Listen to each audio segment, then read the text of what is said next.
Welcome to Pocket Women, Lockpicking and a Lock Sport. Well, the frogs are pretty happy. They've got a nice clean lock pond, but we're about to mess it up with a little bit of hospital stuff. Now, check it out. Check it out. Now, all these babies, they're in the hospital. Why are they in a hospital? And why do you need a lock hospital? Well, these little babies, they came in. They're all a bit seized up. The shackle doesn't move. The core is looking beat up. It looks like it needs a drink. The holes are all clogged. The core doesn't move. The pins are all sluggish or they don't even move. Lots of reasons why locks end up in a lock hospital.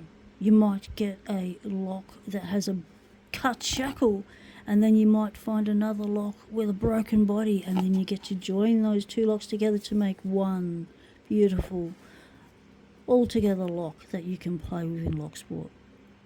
Lots of reasons on why we do the lock hospital.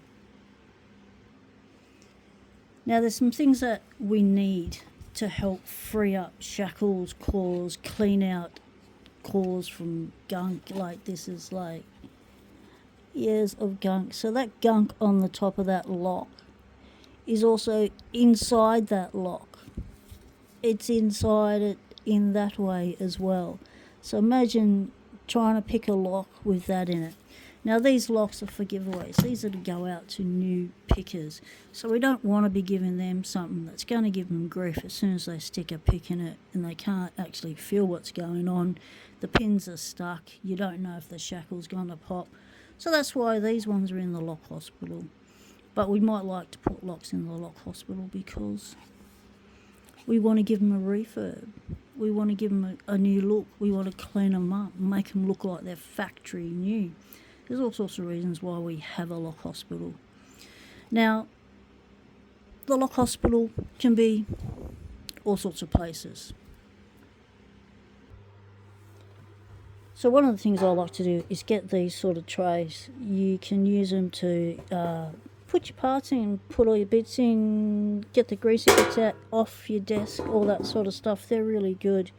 Lock hospitals, you don't need a dedicated space. You can just have a box where the locks go when they need some attention for whatever reason. So some of these are in here because they're being given to us to give away, and we need to pick them first to make sure they're pickable. We don't want to be sending locks out that aren't pickable. Now, there's other sorts of lock hospitals. Like we've got a little baby lock hospital in here. These are all wafers. This is the wafer section of the lock hospital. Yes, we do have different departments. Now, one of the things that you might need to include in your lock hospital is the outpatient section. So you'll have those that do recover, but you'll have the others that just don't recover well. So what you do with them, you pull them all apart. You get their parts. Right. So over here what we've got is the wards for close attention. So in here you'll find the bits that, like that little one you just saw that didn't quite make it, that ended up in the metal scrap pile. Well, those bits, the innards of that one, end up in the spare parts section. So when there's amputations and things like that, things don't get lost or go astray. They just, we can attach them to others. They can come back and have a life in a lock sport.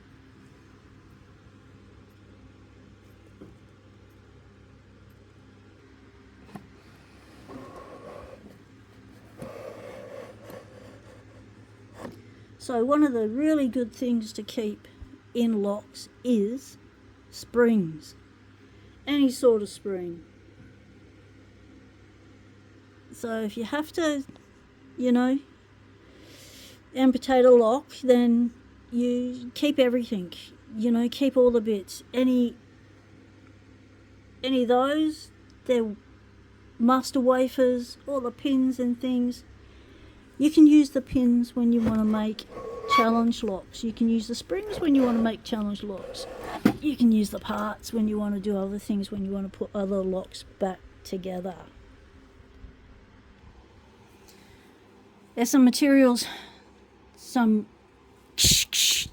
that will help us free up our seized up locks. First thing we do when we want to free up a shackle is let's put some penetrating oil on it. So the one I've used on all of these ones in the lock hospital at the moment is a bit of shift jar. So that's what we have here. Now, if we soak a lock and we still can't get it to move, we've tried a little bit of tappy to free it up, crack that rust a little bit. We've done a bit of protection, put a bit of leather over the top, or get a bit of wood and whack that thing in there and hold it like that and give it a whack. And we've tried everything and it's still not moving. So what we might like to do then is take it to the spa. So we have a lovely soak. It's called the Shellite. Shellite. Happy days.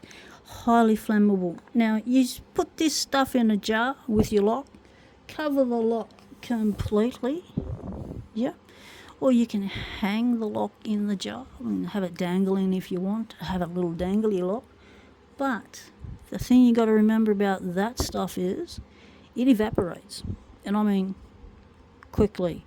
So you put a cap on that jar with your lock in it. You're soaking it for a week. And then you're busy with other patients. And you forget about that patient who's soaking in the spa.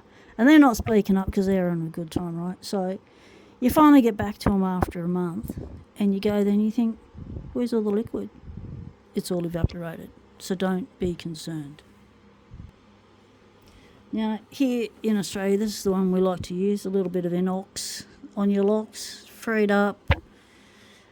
When we're out on site, this is, be your sort of equivalent of, your Houdini sort of stuff, sprayed in everything.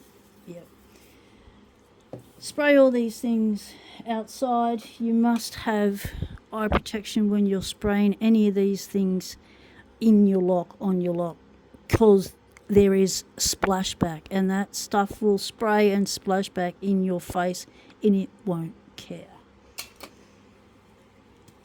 This is another lock lube that's been a new one for us here in Oz. It's a 3-in-1 lock little lubey thing. I haven't used it that much. I haven't used it to bring any locks back to life, so I can't comment too much on it, but there you go. That's another tin in the collection. Now, a lot of people in the original days of lock sport were telling us that we could clean our locks with brake cleaner. Now, I did a lot of that with my locks, and it worked really well. But then I remember hearing something weird like it does da-da-da or something. I don't know. I can't remember. If there was something, it did. But it hasn't ruined any of my locks, but it, I don't know. Do some research, ask around, find out from other lock sporters. Brake cleaner, good to use, not good to use. What do people use?